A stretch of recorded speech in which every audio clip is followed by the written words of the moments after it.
सभी पर बात, लेकिन पहले प्राइम 25। वीकेंड कर्फ्यू के बीच सीएम गहलोत ने जनता को संदेश दिया, कोरोना की दूसरी लहर ज्यादा खतरनाक है, बच्चों को भी शिकार बना रही है, सावधानी जरूरी है।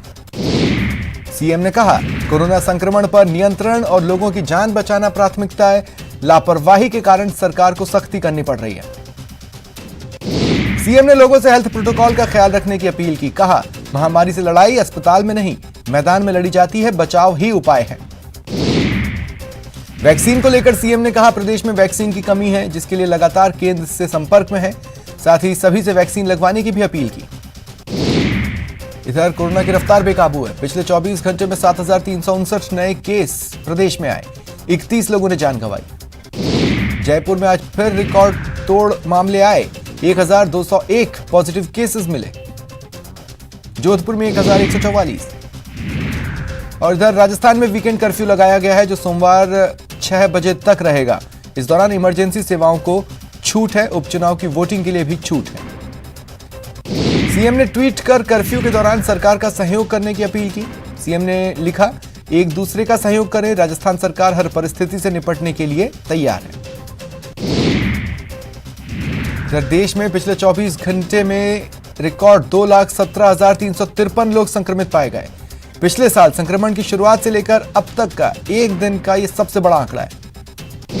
केंद्रीय स्वास्थ्य मंत्री डॉक्टर हर्षवर्धन ने एम्स के ट्रॉमा सेंटर का जायजा लिया, कहा, देश भर में मामले बढ़ रहे हैं, ऐसे में अस्पतालों में जाकर जानने की कोशिश कर रहे हैं कि क्या और तैयारियों की जरूरत है।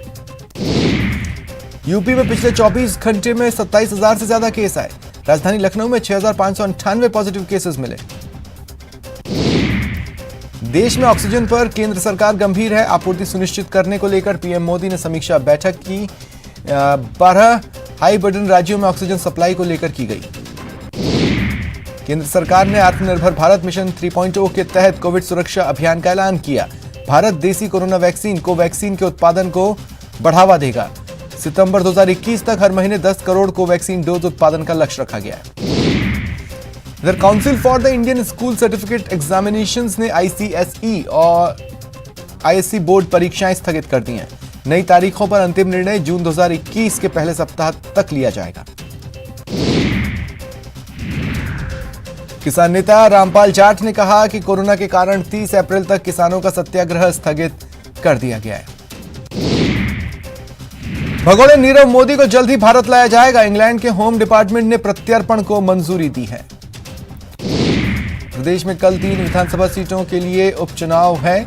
सहाड़ा, राजसमंद और सुजानगढ़ में सुबह 7 बजे से शाम 6 बजे तक मतदान होगा।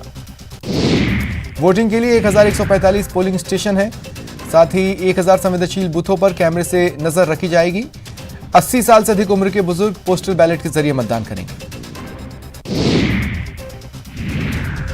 पोलिंग पार्टियां आज बूथों के लिए रवाना हुई। मतदान केंद्रों पर सुरक्षा के कड़े इंतजाम हैं। कई दिनों से जयपुर में ठहरे असम विधानसभा चुनाव के प्रत्याशी आज वापस रवाना हुए। ये सभी लोग रिजल्ट आने से पहले ही पिछले शुक्रवार से जयपुर के एक होटल में ठहरे थे। सीएमआर में असम के विधायक प्रत्याशियों ने मुख्यमंत्री गहलोत से मुलाकात की। मुख्य सचेतक डॉक्टर महेश जोशी साथ रहे। पश्चिम बंगाल में चुनाव आयोग ने सर्वदलीय बैठक की। कोरोना के बढ़ते मामलों को लेकर ईसी ने चुनाव प्रचार का समय घटा दिया, साथ ही चुनाव से पहले प्रचार का शोर थमने की अवधि भी 48 घंटे से बढ़ाकर 72 घंटे कर दी। बंगाल में 5वें चरण में 45 सीटों पर कल मतदान है। इस दौरान 6 जिलों में वोटिंग होगी। कोरोना को देखते हुए खास तैयारियां हैं। एसीबी ने नागौर के कुचामन नगर पालिका के जेईएन कमलेश कुमार को 12,000 रुपए की रिश्वत लेते ट्रैप किया। चूरू में 40 डिग्री गर्मी के बाद जोरदार बारिश का दौर शुरू हुआ। यहां चने के आकार के ओले भी गिरे। मौसम के बदले मिजाज से लोगों को गर्मी से राहत मिली, पारा धड़ाम से नीचे गिरा।